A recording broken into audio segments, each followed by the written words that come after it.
This is day 2 of wedding guest makeup look. হলুদের জন্য আজকে আমি পরছি একটা গারারা বা gharara whatever you call it. আর আজকের লুকটা হচ্ছে কাশিজ ইন্সপায়ার্ড মেকআপ। এই গহনাগুলো আমার কাছে খুবই ভালোবাসার, কারণ এগুলো আমার নিজের হাতে বানানো গহনা। তো আমি এখান থেকে একটা ফিঙ্গার রিং পরবো আর হাতে আমি ম্যাচিং করে চুড়ি পরছি। আসসালামু আলাইকুম everyone, welcome back. This is me Tanjimona. Now let's get started with the makeup. ফার্স্টে আমি আমার আইব্রাসটাকে ফিল ইন করে নিচ্ছি W7 এর একটা ব্রাউ পমেড দিয়ে।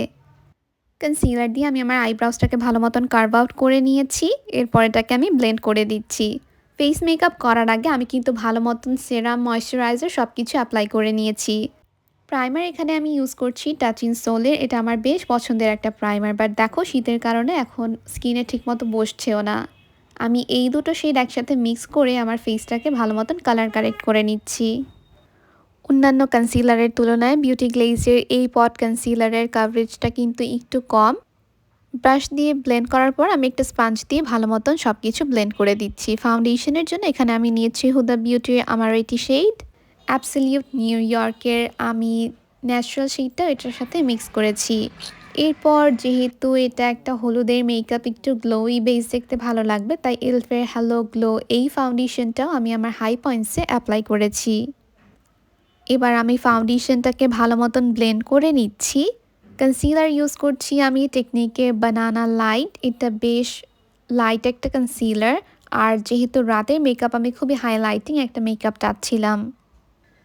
ভালো মতন এটাকে ব্লেন্ড করে নিচ্ছি।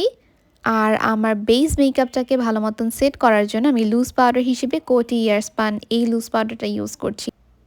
পাউডারটা একটু বেশি করেই লাগাচ্ছি, যেহেতু হলুদের মেকআপটা লং লাস্টিং হতে হয়, অনেক সময় পর্যন্ত থাকতে হয়। তাই আই মেকআপটা আমার পছন্দ হয়নি, তাই আমি রিমুভ করে আবার করছি আর সেটা আপনাদের সাথে শেয়ার করছি।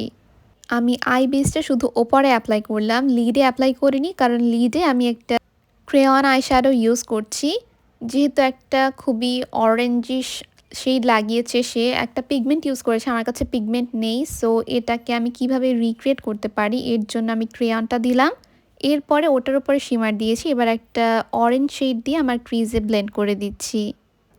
এই আই মেকআপটা কিন্তু খুবই ইজি, আপনারা যে কোনো কালার দিয়ে করতে পারবেন। আর আমি আমার আউটার কর্নারটা একটু ডিফাইন করে নিচ্ছি একটা ব্ল্যাক শ্যাডো দিয়ে, বাট খুবই অল্প পরিমাণের অ্যাপ্লাই করেছি। এবার আমি আমার ইনার কর্নার আর ব্রাউ বোনটাকে হাইলাইট করে নিচ্ছি।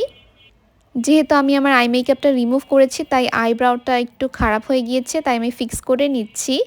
আর লাইনার হিসেবে আমি এখানে W7 এর লাইনারটা ইউজ করছি।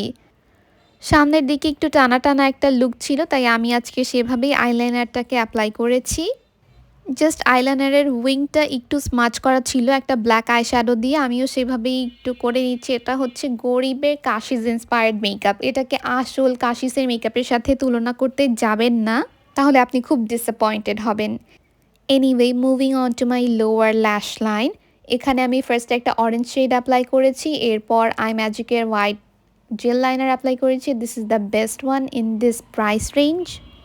মাস্কারা অ্যাপ্লাই করছি, এসেন্সেরটা আমার অল টাইম ফেভারেট। এরপর আমি আমার ফেসের এক্সট্রা পাউডারটাকে ডাস্ট অফ করে ফেলছি। আর দেখেন, হোয়াইট কাজল অ্যাপ্লাই করলে কত বড় বড় চোখ হয়ে যায়। কাশিসের মেকআপ, সো কাশিসের ব্লাশ প্যালেটই ইউজ করছি। এটার মধ্যে ব্লাশ, ব্রঞ্জার, হাইলাইটার সবই আছে। এখান থেকে এই শেডটা নিয়ে আমি আমার ফেসটাকে কন্ট্রোল করে নিয়েছি। এরপর আমি আমার নোজটাকেও ভালো মতন কন্ট্রোল করছি। আই থিঙ্ক শিমারি ব্লাশের ট্রেন্ডটা কাশিসই এনেছে। তার ভিডিও দেখি সবাই শিখেছে, কিন্তু এখন বলছে যে তার মেকআপ ভালো লাগে না। মানে কিভাবে? আপনি দেখবেন বাংলাদেশের 70% মানুষ কাশিস ইন্সপায়ার্ড মেকআপ রিক্রিয়েট করে, এরপর আবার তাকেই ক্রিটিসাইজ করছিল তার মেকআপের জন্য। তো এটাই মেনে নিতে হবে যে ইউ ক্যানট প্লিজ এভরিওয়ান। আমার মেকআপটা শেষ, এটাকে লক করছি আমি ফোকালিওরের একটা সেটিং স্প্রে দিয়ে। এরপর লিপস্টিকের জন্য আমি ফ্লোমারের একটা ব্রাউন শেড নিয়েছি, এটাকে অ্যাপ্লাই করছি ফার্স্টে। এবার আমি একটা লিপ টিন্ট ইউজ করছি হান্ডাইয়ানের। এটা খুবই ফালতু, এমনি লাগালে মোটেও ভালো লাগে না, আর খুবই বেশি পিগমেন্টেড উঠতে চায় না, তো আমি এটাকে এভাবে অ্যাপ্লাই করছি। বিউটি গ্লেজের ডার্ক ব্রাউন লিপ লাইনারটা আমার না লাগালে হয়ই না, মানে আমার এখন অ্যাপ্লাই করতেই হয়। আর লিপস্টিকটাকে মানে তার মতো করার জন্য আমি এখানে সাকাইলার একটা পিঙ্ক লিপ লাইনার নিয়েছি, আর এটাকে আমি আমার ঠোঁটের মিডল পোর্শন অ্যাপ্লাই করেছি। টাইম ফর দ্য গ্লস, এর জন্য আমি এমএনের একটা গ্লস অ্যাপ্লাই করলাম। আর এই হচ্ছে আমার আজকের ফাইনাল লুক। আই হোপ আজকের ভিডিওটা আপনাদের কাছে ভালো লেগেছে। ভালো লেগে থাকলে আমার পেজটা ফলো করবেন আর আমার ইউটিউব চ্যানেলটা সাবস্ক্রাইব করবেন। ইনশাআল্লাহ, I'll see you all in my next video. Till then, stay safe. আল্লাহ হাফিজ। বাই।